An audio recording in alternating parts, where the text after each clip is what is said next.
Hello welcome you all on my channel. I am Sandeep Yadav और tense की इस class में आप सभी का बहुत बहुत स्वागत करता हूं। द फंक्शन ऑफ टेंसेस, इसी टॉपिक से रिलेटेड कुछ क्वेश्चंस मैं आपके लिए लेकर आया हूं। बहुत ही इम्पोर्टेंट हैं ताकि थोड़ा प्रैक्टिस हो जाए।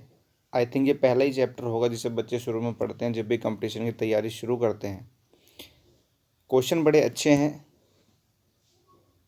हिंट मिलेंगे क्वेश्चन में, और जितना आप समझ पाओगे उसके अकॉर्डिंग वहाँ पे वर्ब का यूज़ करिएगा।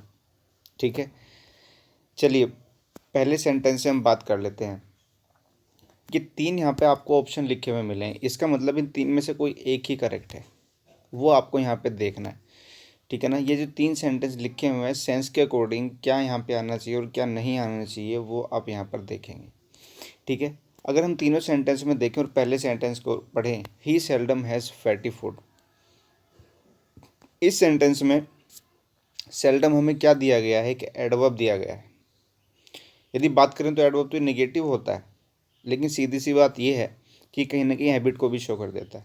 ठीक है ना, या तो हैबिट को बताएगा या जनरल रूटीन को बता देगा। अब सेकंड जो सेंटेंस लिखा हुआ है उसमें भी सेल्डम का यूज है, लेकिन वो प्रेजेंट कॉन्टिन्यूस में लिखा हुआ है, और जो थर्ड सेंटेंस लिखा हुआ है ये लिखा हुआ है प्रेजेंट परफेक्ट में। ये जो हैज़ यहाँ पे वर्ब लिखी हुई है, इस हैज़ वर्ब को ज़रा देखिएगा। ये हैज़ वर्ब यहाँ पे मेन वर्ब है, यहाँ पर मेन वर्ब है। ठीक है ना, यहाँ पर भी मेन वर्ब है और यहाँ भी मेन वर्ब है। इसमें ये हैज़ हेल्पिंग वर्ब है आपकी। ठीक है ना, और ये इज़ आपकी हेल्पिंग वर्ब है। तो सीधा सा मतलब ये है कि जब हम कोई सेंटेंस पढ़ रहे हैं और उस सेंटेंस में हमें उसकी हैबिट का पता चल रहा है, तो हमें सीधा सा पता है कि हैबिट हम बताते हैं प्रेजेंट इंडेफिनिट में। प्रेजेंट इंडेफिनिट में जब हैबिट हम प्रेजेंट इंडेफिनिट में बताएंगे तो वहाँ पे हम क्या लिखते हैं, सब्जेक्ट के नंबर के अकॉर्डिंग एस या ई एस चेक करते हैं। सब्जेक्ट का नंबर हमारा सिंगुलर है ही, तो एस या ई एस जब लेके चलेंगे और हैज़ या हैव को हम देखेंगे तो हैज़ या हैव में हैज़ ही एक ऐसी वर्ब है जो अपने साथ एस या ई एस लेके चलती है, एस जिसमें लिखा हुआ है। तो ये बात क्लियर होगी कि सेंटेंस प्रेजेंट इंडेफिनिट में बनेगा, और इसके अकॉर्डिंग ये जो हमारा पहला सेंटेंस है वो करेक्ट हो जाएगा, बाकी दोनों के दोनों इनकरेक्ट हो जाएंगे। क्लियर है बात।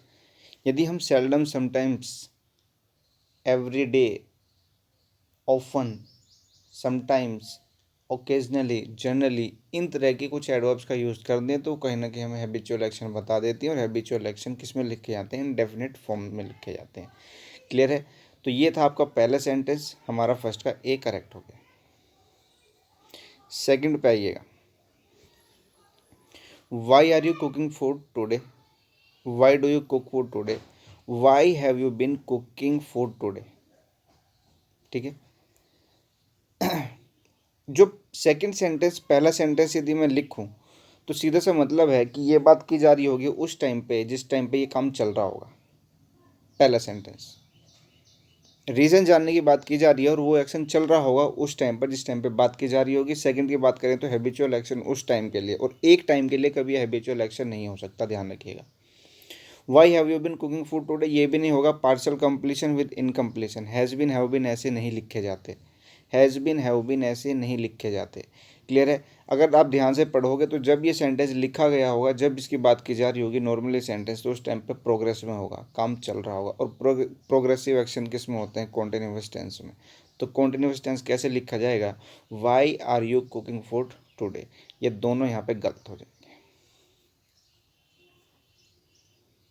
ओके, नेक्स्ट सेंटेंस देखिए। She had brushed her teeth every night, she brushes her teeth every night, she is brushing her teeth every night. Had या थर्ड फॉर्म का मतलब नहीं बनता, क्योंकि हेड या थर्ड फॉर्म लिखने का मतलब है कि प्रीसीडिंग एक्शन रहा होगा, ये पास्ट में कोई एक्शन हुआ था जो कि अर्लियर एक्शन है, इसके बाद में कुछ और एक्शन हुआ होगा पक्का दो टाइम पे। दूसरी बात, जब एवरी नाइट की बात की जा रही है तो ये उसका हैबिचुअल एक्शन है, ये उसका हैबिचुअल एक्शन होगा। और अभी अभी हमने बात करी कि हैबिचुअल एक्शन जो है कि ये हर रात में अपने दांत को ब्रश करती ही करती है, तो यानी कि उसकी हैबिट है, ये उसका रूटीन है। रूटीन लिखो इंडेफिनिट टेंस में, इंडेफिनिट टेंस बी आपका करेक्ट हो जाएगा। She brushes her teeth every night, ये दोनों गलत हो जाएंगे। बात समझ में आ गई। कॉन्टिन्यूअस टेंस वहाँ पे लिखा करो, यदि प्रेजेंट कॉन्टिन्यूअस है तो उस टाइम पे जब आप बात कर रहे होंगे वो एक्शन प्रोग्रेस में होना चाहिए, चल रहा होना चाहिए उस टाइम पे। क्लियर है बात। चलिए फोर्थ सेंटेंस पे आइए। It is looking that it may rain, it is looked that it may rain, और it looks that it may rain. तो स्टूडेंट्स एक बात समझिएगा, यहाँ पर बात समझने की है। बात यह है कि कुछ वर्ब हमारी ऐसी होती हैं जो नॉन एक्शन वर्ब होती हैं, जिनमें कोई एक्शन नहीं होता। जैसे मैंने एक वर्ब लिखी सीम, मैंने यहाँ पे लिखा अपीयर, प्रतीत होना, इनमें कोई एक्शन नहीं है, ठीक है, सीम अपीयर। उसी तरीके से एक वर्ब और होती है हमारी लुक। लुक के दो मतलब होते हैं, एक तो देखना, जब देखने में होता है तो हम इसे एक्शन वर्ब में ट्रीट करते हैं, और जब ये प्रतीत होना यानी कि सीम के सेंस में यूज़ किया जाता है तो उस टाइम पे ये बन जाता है नॉन एक्शन वर्ब। ऐसी बहुत सारी वर्ब्स हैं जो एक्शन और नॉन एक्शन पर डिपेंड करती हैं, जैसे हैज़ या हैव है। जब इनका मतलब पोजीशन को बताना होता है, रखना, जब इनका मीनिंग होगा रखना, तब तो ये होंगी नॉन एक्शन वर्ब। और जब इनका मतलब खाने पीने के लिए आएगा, ईटिंग या ड्रिंकिंग के लिए, उस टाइम पे ये बन जाएंगी एक्शन वर्ब। तो इन्हें कहने का मतलब क्या है, जिन वर्ब में एक्शन होता है आप उन्हें किसी भी स्टेट में लिख सकते हैं, इंडेफिनिट में भी, कॉन्टिन्यूअस में भी, परफेक्ट में, परफेक्ट कॉन्टिन्यूअस में भी। लेकिन जिन वर्ब्स में एक्शन नहीं होता, काम नहीं होता, वो कभी भी कॉन्टिन्यूअस टेंस में नहीं लिखे जाते, इतना ध्यान रखिएगा। कभी भी वो कॉन्टिन्यूअस टेंस में नहीं लिखी जाती हैं। अगर मैं कहने लगूँ I am having a car,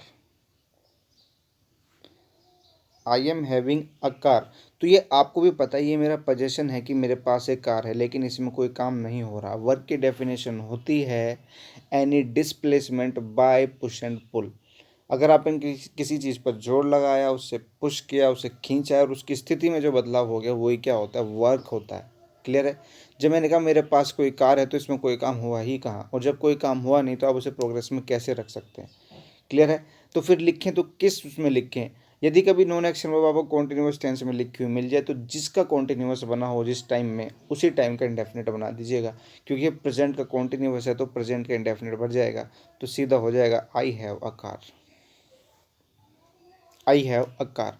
अब इस सेंटेंस पे आ जाइए फोर्थ पर। It is looking that it may rain, इसका मतलब ऐसा प्रतीत होता है कि बारिश हो सकती है, संभावना है बारिश होने की।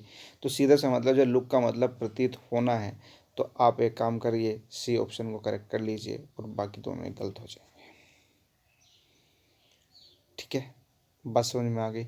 ये पैसिव वॉइस है, ये नहीं बन सकता यहाँ पर, ये कॉन्टिन्यूअस टेंस है, ये तो अपने आप ही गलत हो गया। बच्चा हमारा it looks that it may rain, ऐसा प्रतीत होता है कि बारिश हो सकती है। फोर्थ का सी। नेक्स्ट आ जाइए। At present she does not study because she plays in the garden.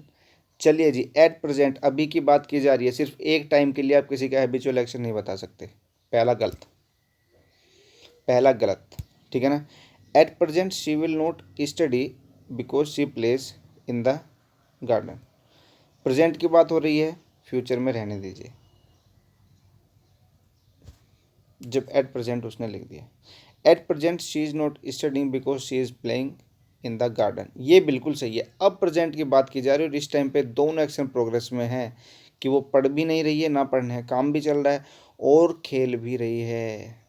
दोनों एक्शन करेक्ट हो जाएंगे, दोनों close. At present she is not studying because she is playing in the garden. At present का मतलब at this time,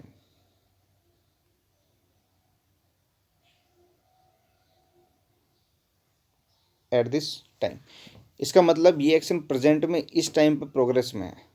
clear है। तो दोनों के दोनों किस में बन जाएंगे, कॉन्टिन्यूस में बन जाएंगे। तो आपका जो आंसर यहाँ पे होगा फिफ्थ का सी। नेक्स्ट देखिए, she just had her lunch, she just has had her lunch, और she has just had her lunch. देखो नॉर्मली अगर देखें ना, तो ये दो सेंटेंस बी और सी लिखे हुए हैं, इसमें हैज़ और हैड दोनों वर्ड यूज़ है ना। दोनों वर्ड यूज़ इसलिए हैं क्योंकि हैज़ या हैव हेल्पिंग वर्ब भी तो होते हैं।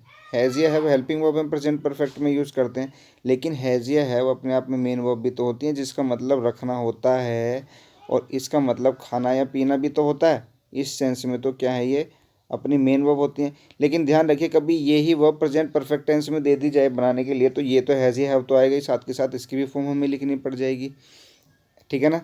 अगर आप ध्यान से समझिएगा मेरी बात जो मैं कह रहा हूँ आपसे, मैंने कहा आई हैव हैड,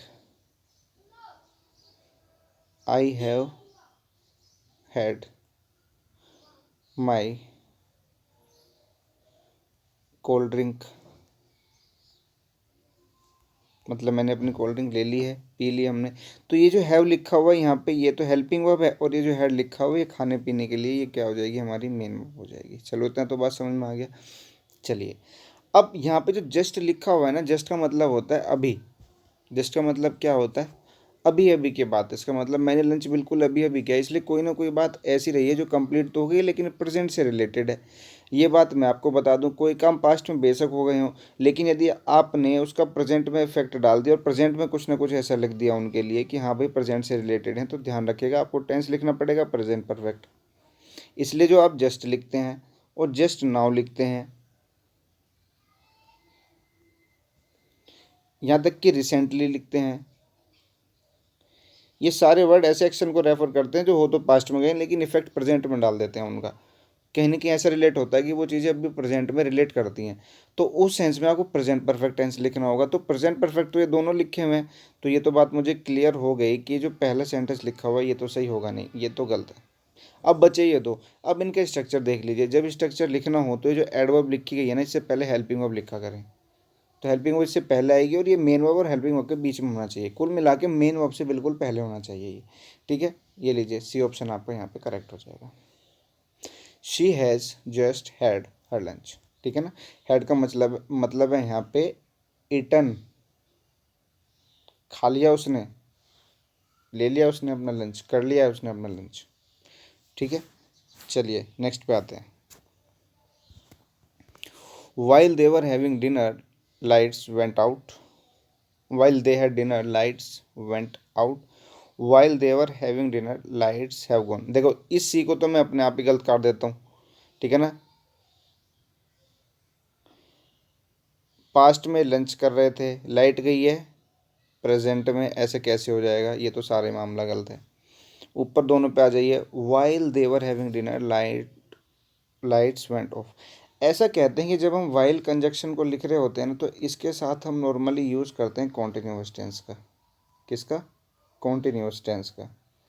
अब मेरी बात सुन लीजिएगा, मैं अपनी बात पहले पूरी कर लूँगा। वाइल का मतलब ही वैन होता है, दोनों टाइम को रिप्रेजेंट करने वाले कंजक्शन होते हैं, वैन भी और वाइल भी। वाइल में एक अलग से एट्रीब्यूट आ जाता है, ये कॉन्ट्रास्ट को बता देता है, लेकिन यहाँ पे ये कॉन्ट्रास्ट नहीं बता रहा। यहाँ पे कॉन्ट्रास्ट नहीं बता रहा, अपोजिट सेंस नहीं, यहाँ पे टाइम को ही रेफर कर रहा है ये, है ना। वैन भी आ सकता था वाइल की जगह, ठीक है ना। अगर वाइल लिख दिया तो सीधा सा मतलब ये लिखा जाता है कि वाइल के साथ कॉन्टिन्यूअस टेंस लिखो। क्लियर है कि उस टाइम पे जब बात की जा रही होगी तो वो काम चल रहा होगा। तो इसके अकॉर्डिंग माने तो जो बुक आंसर देती है इसके अकॉर्डिंग तो फर्स्ट आंसर आपका करेक्ट हो जाएगा, कि यानी कि उस टाइम पे खाना खा रहे थे और लाइट चलेगी पास्ट में जगह। ठीक है ना। लेकिन अगर मैं अपनी तरफ से थोड़ा देखना चाहूँ तो क्या कंडीशन ये नहीं बनती कि उन्होंने पहले खाना खा लिया और उसके बाद लाइट गई? क्या सिर्फ मैं इसी बात पे अटा रहा हूँ कि ये जो वाइल यहाँ पे लिखा हुआ है कॉन्टिन्यूस टेंस लेकर चलेगा? क्या वाइल का मतलब वह नहीं होता? क्या वाइल का मतलब वह नहीं होता? ठीक है ना। तो मेरा कहने का मतलब है बंद के नहीं रहना, आपको आपको अपनी तरफ से सोचना है पूरा पूरा, क्योंकि आगे चल के हो सकता है कि एग्जाम में ये सेकंड ऑप्शन भी सही मिल जाए आपको। लेकिन ध्यान रखिएगा, लिखा जा रहा है तो क्यों लिखा जा रहा है, पहले वाले का सही होने का रीज़न ये है जो कि इस बुक में भी आंसर है और यही आंसर दे रखा है, क्योंकि उस टाइम पे पास्ट में काम चल रहा था, वो डिनर खा रहे थे और उसी टाइम पे वो लाइट चली गई, पास्ट में गई है, पास्ट में खा रहे थे। लेकिन यदि कोई दो क्लोज लिखी हुई है और एक हेड से बनी हुई है थर्ड फॉर्म लगा के और एक पास्ट में, तो उसका मतलब ये है कि ये काम पहले हुआ होगा और ये काम बाद में, तो ये भी तो पॉसिबल है। ठीक है, तो इस चीज़ को थोड़ा ध्यान में रखना। वैसे भी नॉर्मली हम क्या कर देते हैं, इसका आंसर वही लगा देते हैं जो इस बुक में, मैंने दोनों तरीके आपको बता दिए। ठीक है, नेक्स्ट पे आइए। In a week's time I will complete my work. अगर फ्यूचर टेंस आप कभी लिख रहे हो, फ्यूचर टेंस आप कभी लिख रहे हो, देखो, और उसके साथ कभी डेडलाइन आपको लगा के दे दी जाए टाइम की, देखो, I will learn this lesson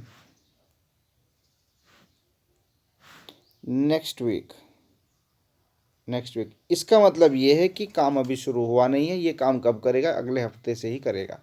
तो हमने विल लगा के क्या लगा दिया यहाँ पे, एक बेस फॉर्म लगा दिया। अगर मैं इसे थोड़ा चेंज कर दूँ, I will learn this lesson by next week. अब मैंने बाय लगा के, बाय का मतलब है यहाँ पर तक, इसका मतलब ये एक टाइम की डेडलाइन रख दी कि मैं इसे अगले हफ्ते तक ख़त्म कर लूँगा। इसका मतलब ये है कि पहले में काम अभी शुरू हुआ नहीं है, दूसरे में काम शुरू हो चुका है, ठीक है ना। प्रेजेंट से काम जाके शुरू हो गया, काम खत्म हो जाएगा फ्यूचर के किसी टाइम पर, दो टाइम मिल गए, दो टाइम जहाँ मिल जाएंगे वहाँ पे परफेक्ट टेंस ही बनेगा हमेशा। Past of past plus past मिल जाएगा, पास्ट परफेक्ट बन जाएगा। पास्ट प्लस प्रेजेंट मिल जाएगा, प्रेजेंट परफेक्ट बन जाएगा। प्रेजेंट प्लस फ्यूचर मिल जाएंगे, फ्यूचर परफेक्ट बन जाएगा। हमेशा फ्यूचर के साथ जब भी डेडलाइन लगा के दे दे कि इतने टाइम तक काम खत्म हो जाएगा फ्यूचर में, तो वहाँ पे फ्यूचर परफेक्ट का ही यूज़ करें। इस सेंटेंस में आ जाइएगा एक बार, in a week's time I will complete my work, एक हफ्ते में कर लूँगा, इसका मतलब काम शुरू हो गया है, गलत। In a week's time I will have completed my work, ये बिल्कुल सही है कि एक हफ्ते में मैं कंप्लीट कर लूँगा। एक्सपेक्टेड कॉम्प्लीशन, कंप्लीशन के लिए परफेक्ट फॉर्म लिखी जाती है, आई will have completed my work, I will have completed my work, ठीक है ना। एक सेंटेंस से और समझ लीजिए इसे,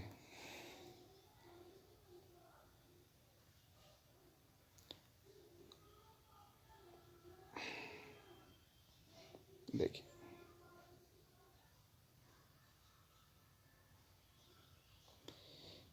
ये क्या हुआ। मैंने कहा बाय लंच टुडे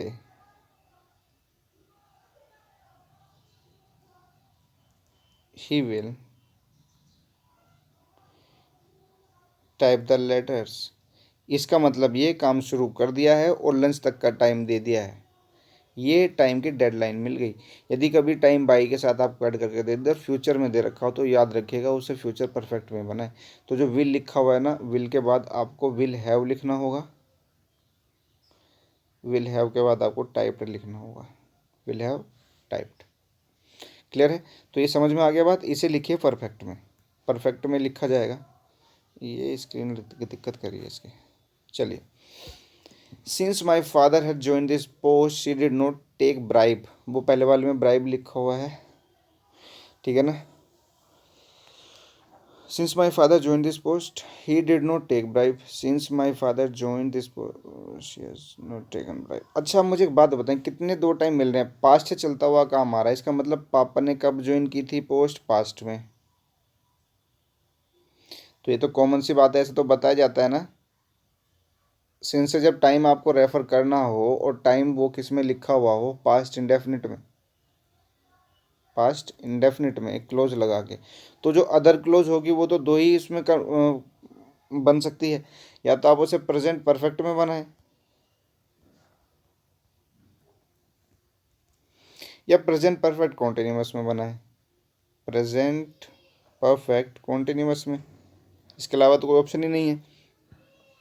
क्योंकि जब सिंस के बाद हमने जो टाइम लिखा हुआ है, हम भी तो कहते हैं ना, I have been teaching here since 1990।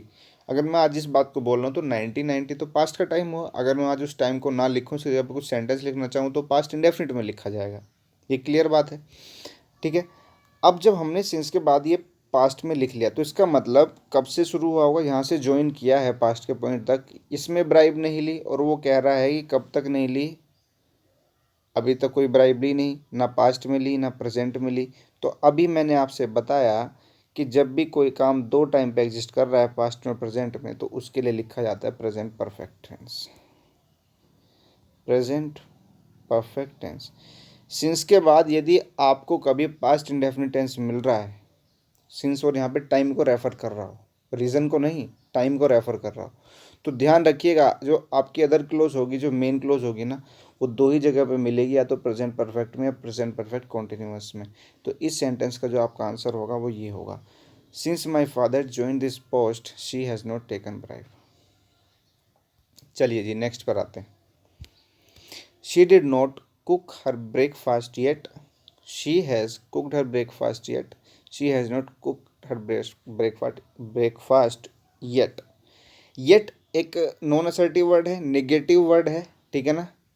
Yet का मतलब क्या है, फ्रॉम पास्ट टिल प्रेजेंट, है ना, यानी कि दो टाइम को रिलेट करता है, इसका हम बोलते हैं अभी, ठीक है ना, कि उसने अभी ब्रेकफास्ट नहीं पकाया है भाई।